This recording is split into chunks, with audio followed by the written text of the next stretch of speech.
Hello and welcome back to the Art of Fundraising. Welcome, Marissa and Becca. Erin said she wasn't going to be able to join us today, and I think Christina also is otherwise occupied. So we have some eager viewers of the video that we accomplished today.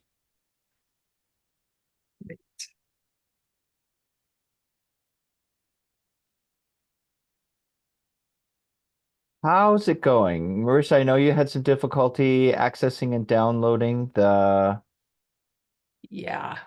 homework assignment. Hopefully that's all fixed now. I have put links in the chat and also uploaded the file directly to the LinkedIn group so that you don't have to go through Google Docs to access it. I hope that will help. Thank you. Yeah, I see the letter. Yeah, great. Okay.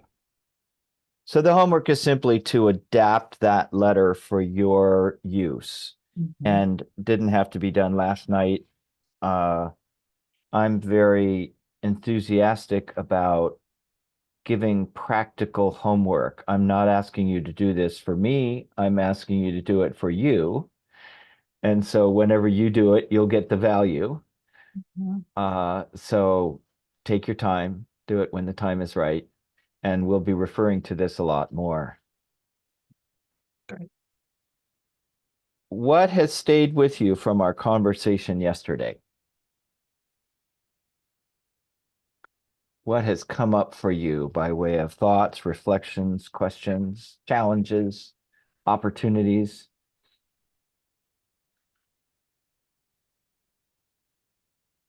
Oh, I'm sorry. Our theme yesterday was a shift in the way that you hold fundraising from being interesting, being clear and concise and elegant about how you present what it is you're raising money for, to a preliminary process of cultivation of learning what people care about by being interested. So what from that has stayed with you, or what has come up for you since yesterday? Well, I think the two takeaways for me were one, I was kind of blown away by the fact that both East Bay Community Foundation and San Francisco Foundation are not necessarily just grant makers, which was always my mindset. And I actually submitted a grant to them so many years, like when I first started, and they said, you don't have a track record. And now I was like, wow, I have a track record now. And I guess I have a question about how to proceed with a group like that. But I think the other second thing was going and asking advice as opposed to having, please give me the money. So it also made me think that I should go back and reread The Soul of Money by, oh gosh, what's her name? I think you probably know who I mean. I think I have the book here. The Soul of Money by Lynn Twist. Yes. Which I did a 3-day workshop with her. Ah, wonderful. And years ago, and I realized I never followed up on that. So a lot of it is following up on all these great ideas, but the biggest challenge is finding the time. Yeah. Because I'm kind of I keep moving, doing this, doing that. I did tell my team, got to give me space to do this. That's my big takeaway. So yeah, and it really is a matter of time of setting up 1, 2, or 3 conversations, whether you do that once a day or once a week. I don't recommend less often than once a week. You start with people that you know and trust, with whom you can say, hey, I'm learning a new approach to fundraising. Can I practice with you? And we're going to be talking in the next few days about the 7 questions. And so once you have become familiar with the 7 questions, it's all about practice. I think I told you I was working with the SCORE representative. He's great. And he said he ran Meals on Wheels in Walnut Creek. Perfect.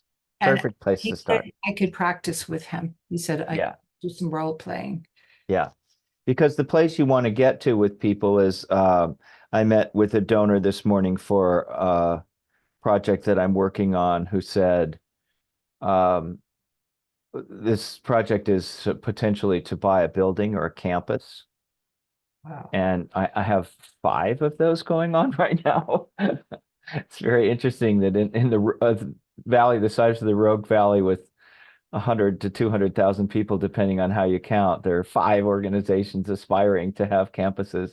Um, but this person says, well, maybe I should just buy a campus for them and give it to them.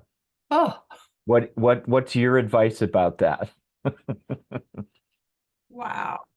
So you want to get to what people care about and what they want to do for the organization long before you talk about money. And it's often not necessary to talk about money directly in the sense of asking for money. Mhm. And then I stepped on your tail, Becca, as you started to talk. So I'm back around to you now, if you'd like to share what you were about to. Oh, yeah, you both kind of covered it. I was remembering the comment about building relationships. Yes. Um, I think that ties into what you're saying about getting to know the other person and what they care about and what Yeah. their interests are. Yeah. Yeah. And that's really the most fundamental message of everything that we're going to be talking about this week is getting to know the other person and finding out what they care about. I I once stumbled into a flight on a private jet with one of the richest black men in America from St. Louis. I met him at a fundraising event for another organization, and I was asking, there was a time when I could sit down with him to ask for his advice, and he said, well, no, I'm flying to Oakland tomorrow. And I said, oh, that's really interesting. I'm flying to Oakland tomorrow too. What time are you going? He said, well, I'm flying on my private jet. Would you like to come with me?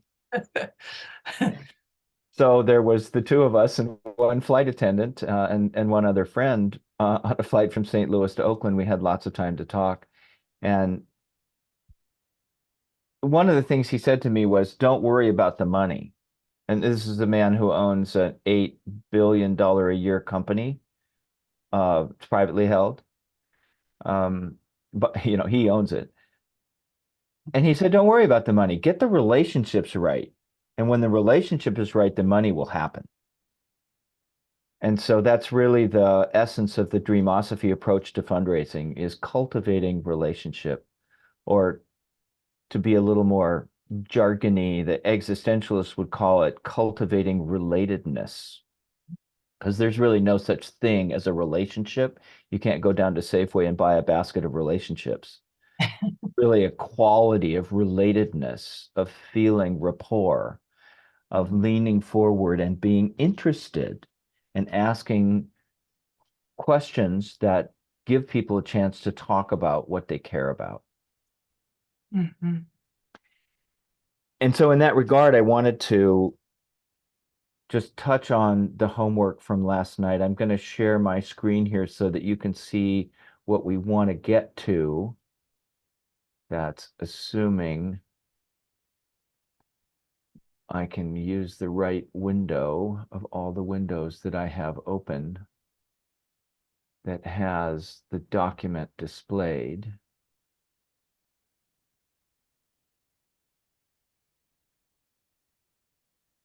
Let's see if this works.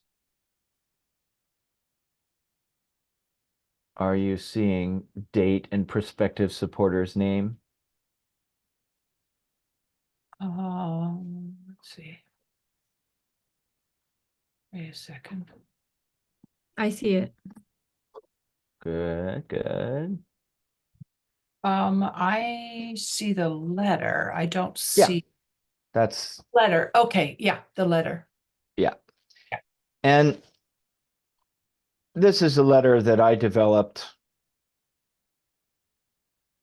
40 years ago based on the work of Irving Warner. And the idea is you're going to cultivate relationships with, first of all, the most influential person in your sphere of contacts. And by influential, I mean the person who is most likely to receive a positive reception from the person to whom you're reaching out.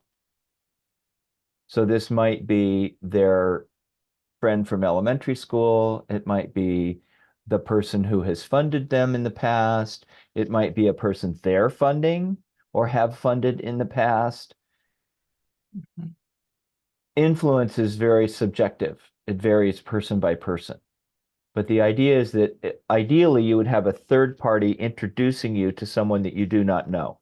If it's someone you already know, someone who's a donor to your relation to your organization or your project, you can approach them directly. But part of what makes these conversations more productive is to have someone who is slightly removed from your project holding these conversations. It could be someone on your board, someone of your donors, someone who has supported the project in the past. But the idea is that someone else is reaching out on your behalf to introduce you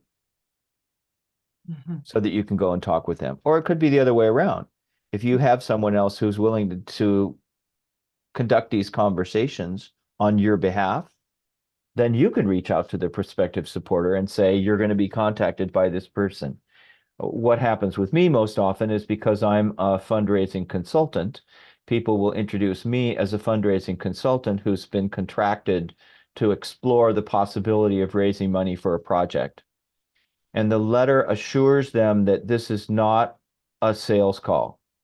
I'm not going to ask them for money in this brief conversation. And you can say, if you're reaching out to someone directly, I'm not going to ask you for money in this brief conversation, although our current and future fundraising activities will be a subject for conversation. But I'm not going to ask you for money at this time. I really want your opinions and your advice about a number of things, including our plans for fundraising. Is that making sense? Thus, the homework assignment is to adapt this letter for your use. Now, attached to this letter is the 7 questions conversation, which we're going to go into in greater depth tomorrow and the next day. But I just wanted you to see that this is a fairly simple assignment. It shouldn't take you very long to adapt this letter for your use. And if you're sending it in a text message, edit it mercilessly.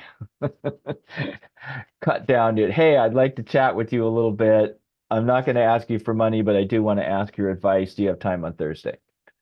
I often send an email and I know how busy people are. And then I send them a quick text saying something like, I just sent you an email. I just want to bring it to your attention because, yeah. And how does that work for you? It does work pretty well, actually. Yeah. Like a lot of the people I work with are not in front of their computers, like farmers, ranchers, and they're too tired. So I just want to point it out to them. And I'm unabashed about these conversations. When I'm starting a new conversation, I'll go through my text messages and send a request to everybody I've talked with in the last 3 months. You send them a text message saying what? Saying, hey, I'm starting a new project. I'd like to get your advice. Can I give you a call on Thursday? What about you? Sorry. So say again. What about, do you do the same like in LinkedIn? Do you use LinkedIn as a way to connect to people? Because then they see all the people you know. Yes, I do. And with LinkedIn, I often say I'd like to get caught up. Can we schedule a call?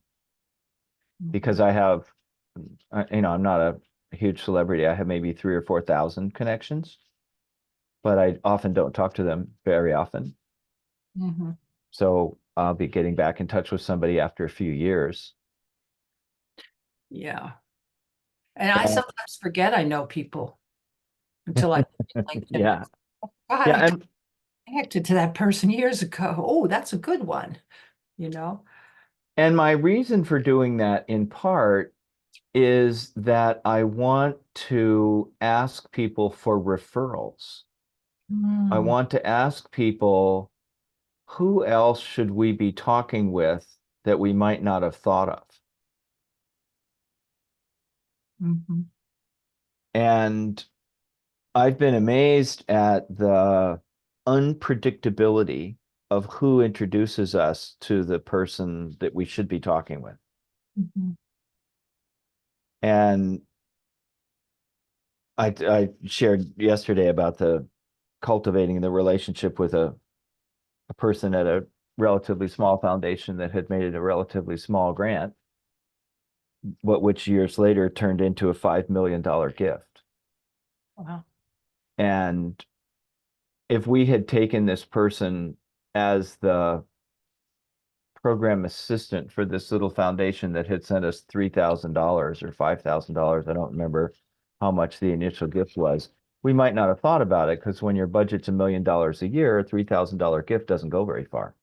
You know, when you're trying to meet payroll, we don't have a lot of time to cultivate relationships with the program assistant at the foundation who gave us a gift last year. But it turns out that it really makes a difference, and you never know who it's going to be. So making time for those little check-in calls, sending people a photograph of something they care about. Um, if I find out that somebody's interested in native plants and I go out on a walk and I see a calypso orchid, or I see the first fawn lily of the year, talking Mm. about Southern Oregon's ecosystem, I'll snap a photo and send it to the person that I know is interested in native plants, um, to cultivate what they care about. If somebody's interested in native pottery or native basket weaving, then Mhm. I'll send links that I see about that. I know, um, I mentioned Laura X yesterday, and she has now the remnants of 50 years of archiving records of women's contributions to social justice. She was not just involved in violence against women, but we cataloged 22 different social movements that she was involved with. So finding stuff that's of interest to her is really easy to send stuff to her, because I know she's involved in all of that. And one of the people that we talked with when we were seeking a permanent home for her collected materials was a rare book and manuscript dealer in New York. Turns out that he was also involved in the current controversy around the handwritten copy of the words to the song Hotel California that was recorded by the Eagles, where he's being accused of fraud. And he's in court in New York now. So, of course, I clipped those links and sent them to Laura, because we had had conversations with him. Mhm, mhm. Just getting into the habit of noting, what is it that people care about? What Yep. are they interested in?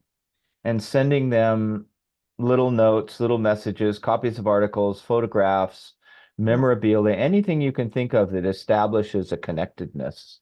I already can think of a whole bunch like that you're as you're discussing this. I have a question.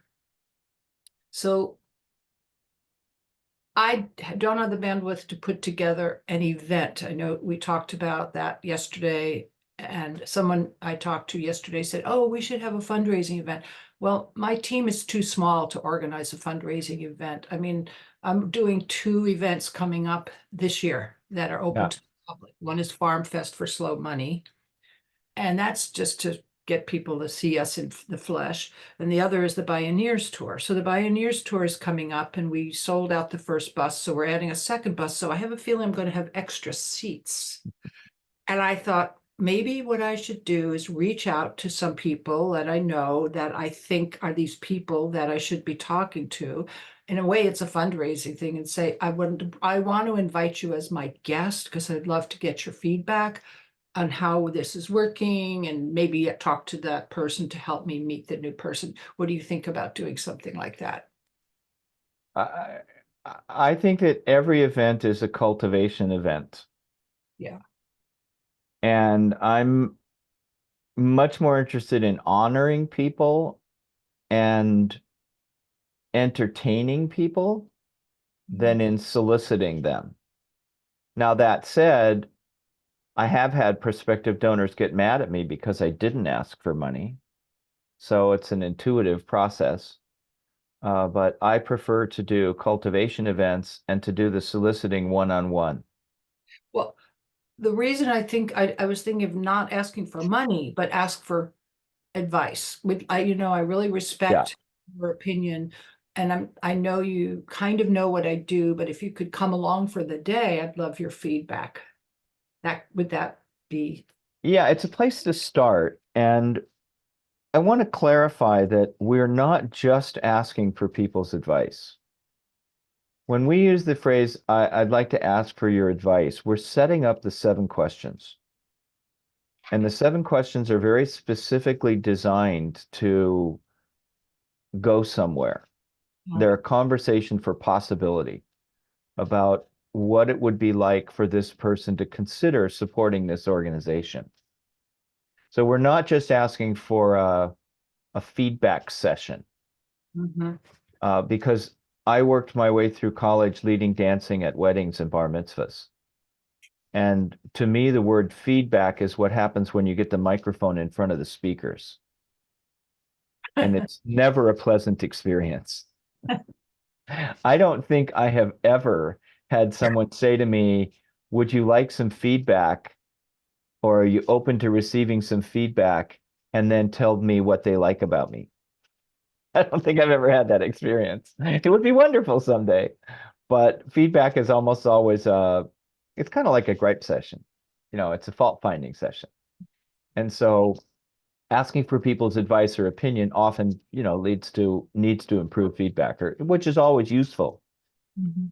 And that's a place to start. It is one of the questions in the 7 questions is, what are we doing that you don't like? Is there anything that we're doing that you don't like? Is there anything that we're not doing that you think we should be doing? Mhm. And this leads to the opportunity to talk with people about what they care about. And I'll give a specific example. Many years ago, when I was working with Irving Warner, we were the Los Angeles committee for the Weizmann Institute of Science in Israel, which didn't have much of a support base in Los Angeles because it was in Israel. And many people in Los Angeles didn't really know about the Weizmann Institute of Science, or only knew a little bit. And we put together a committee of prospective donors. And then we asked them with whom should we be speaking that we might not have thought of. And one of the people to who we were referred was a man named Saul Baker, who's passed from this earth now. So I don't, I speak with respect. Um, he owned a security company that had armored cars and security guards. And we went to talk with him and we went through the 7 questions. And when we got to this question about, is there anything that Weizmann Institute of Science is not doing that you think they should be doing? He said, well, yes, actually, they're not doing enough to study the security of Israel. And I think they should have a chair in security studies to study the security of Israel. And we said, well, that's very interesting. If they were to undertake such a project, would you be interested in funding that, or would you know where the funding would come from? And he said, well, yes, as a matter of fact, I've set aside $1 million to endow a chair in security studies. And if the Weizmann Institute of Science would be interested, I would consider them as a candidate. That's the kind of feedback that we're soliciting. That's the kind of advice that we're asking for. What are we not doing that we should be doing? Now, if somebody says, well, you should do something that you really don't believe in, I want you to start selling drugs to school children, you certainly have the right to say, no, we're not going to undertake that project.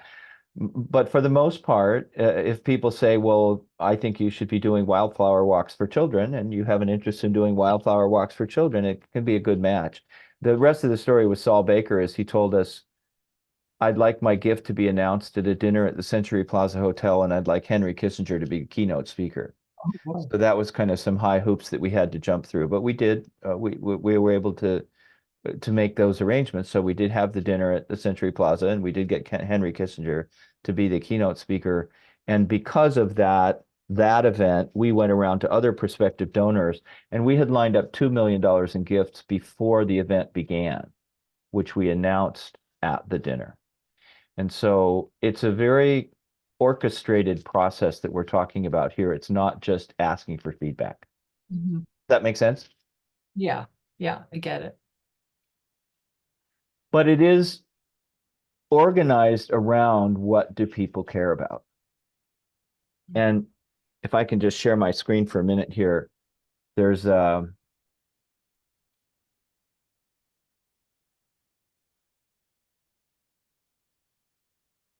another aspect to it.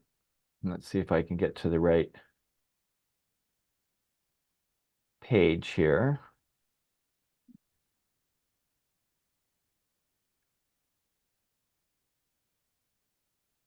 We're really getting at what does your supporter care about? And once again, this is about dreaming up a life worth giving, getting to the point where people feel passionately about something that they care about and what they want to do. I'm putting the links in the PowerPoint here because I'll post a PDF of the PowerPoint online for yesterday's session. But we're engaging in a creative process here. And this is a map that I drew a few years ago about the creative process. When I completed my master's degree in human development back 40 years ago, I studied how do people's lives change when they undertake the realization of a dream that's bigger than themselves. It's something that they can't accomplish on their own and easily. And I've noticed that there is a cyclical process that takes place over the process of realizing dreams. And it starts with a confluent intuition, which is what we have at the top in this diagram. What I mean by confluent intuition is that it's not clearly stated at first. People have a felt sense of what they care about, and they have a felt sense about what they'd like to have happen. It's like the old definition of pornography. I can't tell you what it is, but I know it when I see it.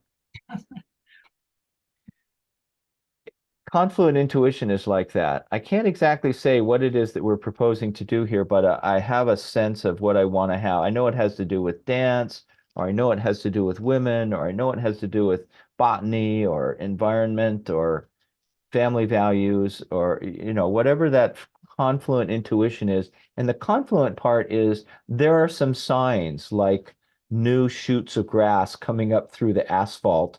There's some emergence into the waking world of this intuitive sense that I think it's going to be like this. That leads to creative imagination. It leads people to wonder in their quiet moments, what is it that could happen here? Conversations for possibility. What would it be like if? In the process of engaging in creative imagination, it's important then to move into careful intention. And what I mean by careful intention is you have to be careful what you ask for because you might just get it.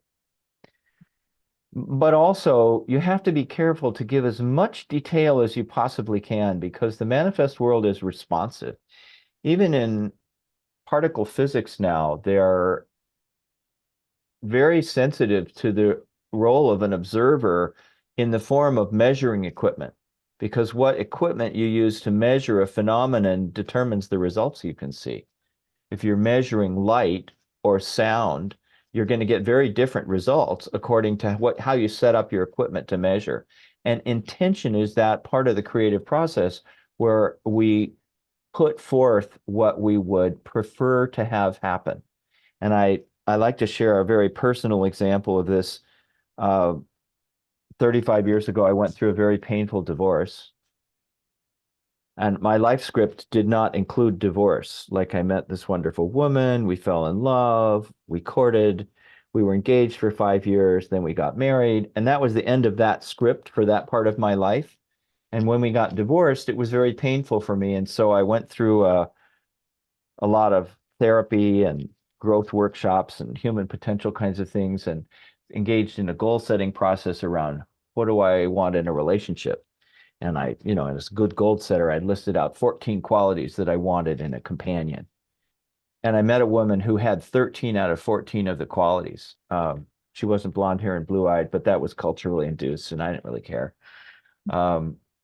But everything else, like Bulgarian dancing and the Swedish hambo and environmental values and spirituality and healthy organic food and all these things that I really wanted, it was like check, check, check, check, check. And after a few years of friendship and companionship and cultivation, she confessed to me that she had really tried hard, but she couldn't love me. And I went back and I looked at on the list, I forgot to put loves me.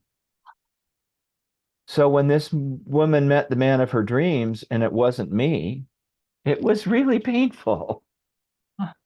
So the careful intention involves laying out as much detail as you can about your creative imagination.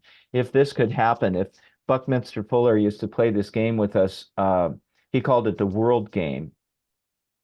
And it began with the question, if money and resources were no object, what would you take on?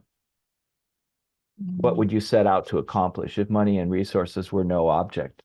And this is the careful intention part. Would you be a local organization? Would you be a national organization? Would you be a global organization? Would you help only women? What would you do with men? What about trans people? What do you do with different possibilities of how this dream could manifest? And if you lay out as much as you possibly can as your careful intention, that's your case statement. That's your vision board. That's what lays out the possibility. And then you devote conscious attention to fleshing out the details, and then you engage in concerted action. And this is not everybody.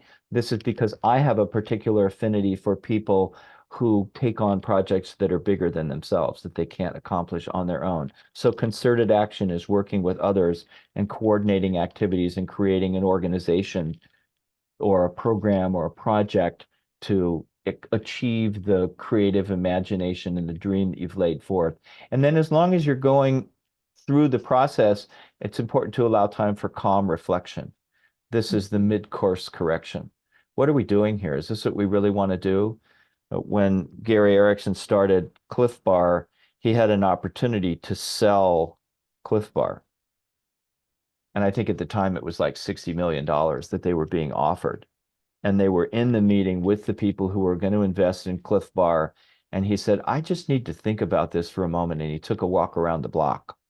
And on that walk around the block, he realized that he wasn't ready to sell Cliff Bar because it was a vision that he cared about passionately, and he was afraid that it was going to get corrupted and that it would be his imagination of how he wanted the company to evolve might not happen. And so he came back into the meeting and he said, nope, I'm not going to do it. Now that resulted in a very acrimonious set of conversations with his partners, for whom he had to raise like millions of dollars in order to buy them out and get them as much money as they would have gotten in the sale. But that calm reflection is really important. And Cliff Bar is what it is today because he made that decision. And then moving on into consistent gratitude. What have we accomplished? What are we proud of? What do we feel good about? And taking time to be grateful that what we're realizing when we realize a dream is not entirely a matter of us doing it in the old sense of the hero myth of a champion to go out and accomplish something, but it's more like being a midwife or being present at the emergence of something wonderful and being grateful to other people, to the presence of nature, to the divine spirits, to whatever it is we feel is beyond us that allowed this to be possible. That's why the award ceremonies are always about thanking people, because consistent gratitude is important to realizing the next phase of the realization of any dream. So I just wanted to share that cycle with you. We'll come back to it a few times, but this is the the process that we want to engage prospective supporters in is, where are they in the realization of their own dreams? What is it that they care about? What are the things they've done in the past? What are the things that they wish they could accomplish? What are they grappling with? What are they struggling with? That old book, What Color is Your Parachute? About how to get a better job. Used to recommend, go visit a company that you might want to work for. Don't go in as a prospective employee. Go in as somebody who's interested in the company and ask for a tour. And this is what I used to do when we were working with prisons on introducing our How to Be Free in Your Dreams course.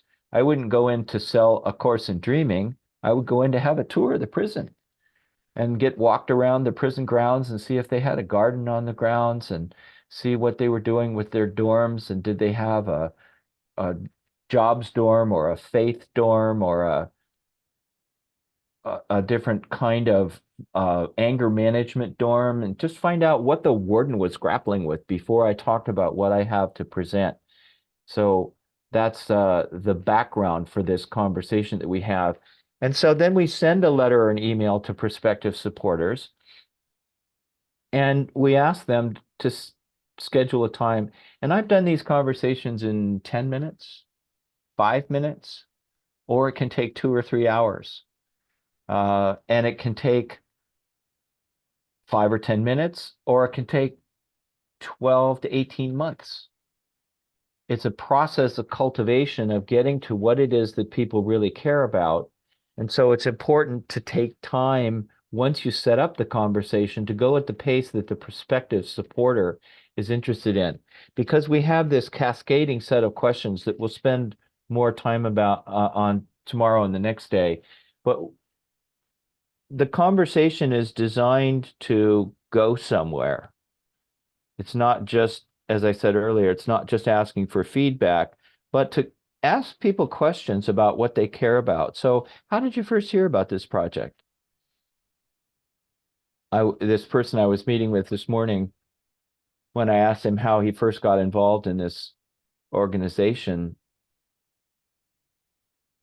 it took about 15 or 20 minutes for him to talk about the links and the friendships and the contacts that had gotten him involved.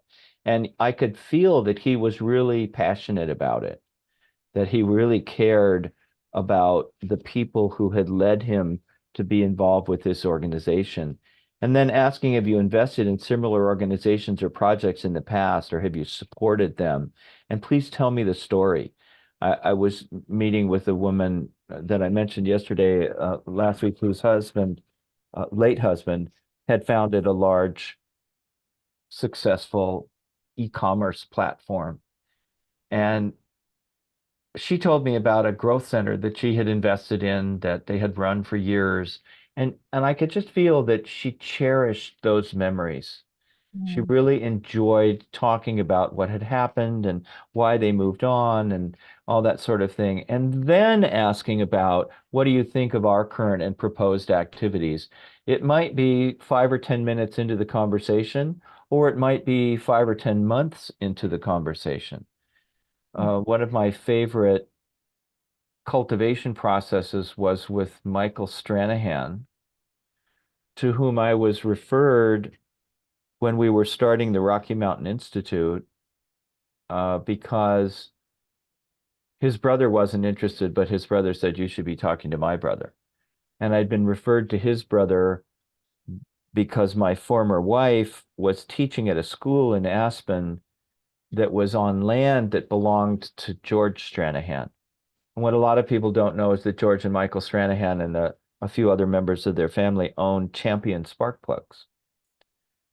So it's worth getting to know them. But George wasn't interested. He said, you should talk to my brother. And Michael wasn't interested either. He said, but keep me posted. So we would go out to lunch maybe every 2 or 3 months. And at one point I said, if you were asked to join the board of directors, would you? And he said, no. And I said, why not? And he said, well, when I join a board of directors, I tend to take over. And I'm not ready to run another organization right now. So then when I went back to see him 2 or 3 months later, by that time we had laid out plans to build a building. And I said, we're raising $150,000 to build this building. If you were asked to contribute to that, would you? And he said, no, I don't think I'm ready to make a contribution of that size, but would a letter of credit help? I said, well, yeah, that would allow us to build the building. And he said, fine, I can call my bank. You'll have that on Thursday. That was a 6-month cultivation process. And eventually he did join the board and he chaired the first $1 million campaign. But you don't know how long it's going to take to have these conversations. It's the speed at which people share what it is that they really care about that determines the sequence of the conversation. As another example, Planting Justice runs a street canvas, or did for the first 10 years that they were in existence. And one of our street canvassers was soliciting contributions outside a health food store in El Cerrito, Albany, someplace up there along San Pablo. And a guy came out of the health food store and he was in a hurry. And Patrick said, I'd like to tell you about Planting Justice. It's this wonderful organization I'm involved with. And the guy said, I don't have time. I can't talk with you right now. I'm on my way to a meeting. And Patrick, being a good canvasser, didn't block his way, but walked with him. And as he's walking to his car, said, I really think you should take time to find out about this because it's a wonderful organization. And as the guy was getting in his car, he said, look, I don't have time to talk about this, but here's my card. Have somebody call me.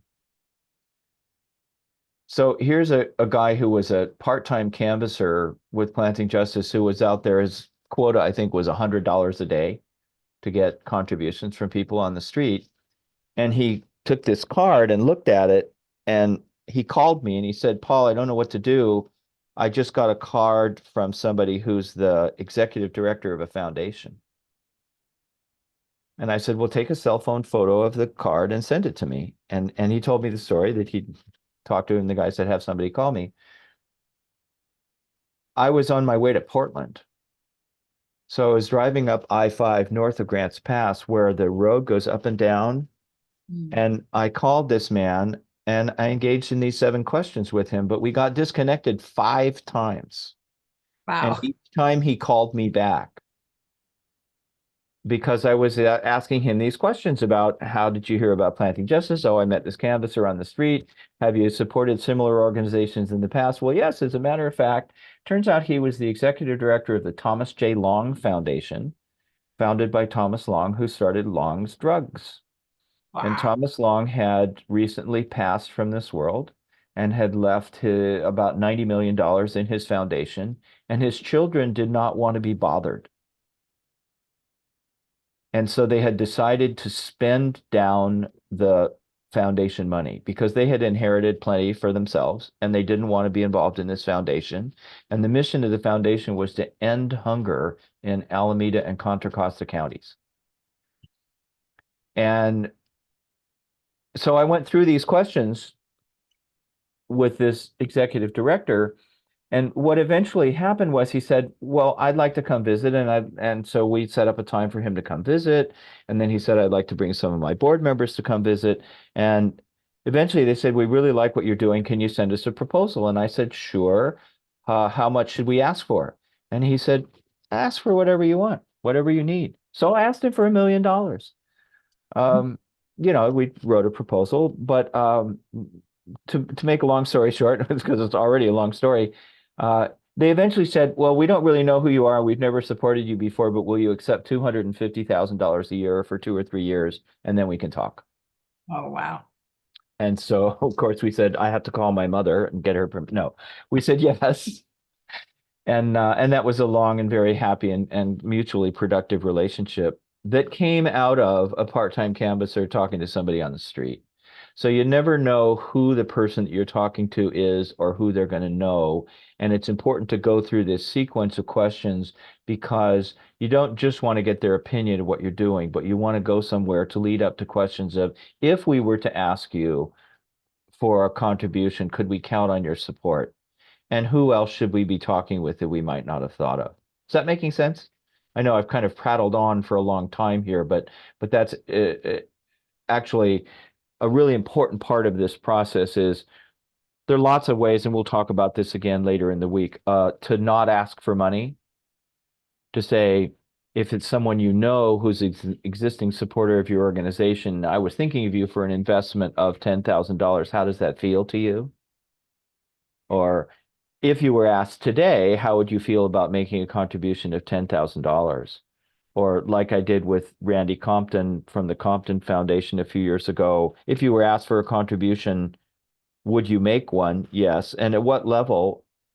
He said, oh, well, maybe around $5,000 would be my discretionary fund. And I said, well, when would be the best time to ask you for that? He said, now would be good. So it's an intuitive process where I want you to take time to own these 7 questions and practice them with people so that you can be comfortable going through this orchestrated conversation. And that's probably about enough of me talking for a while. What does this bring up for you, what I've shared so far?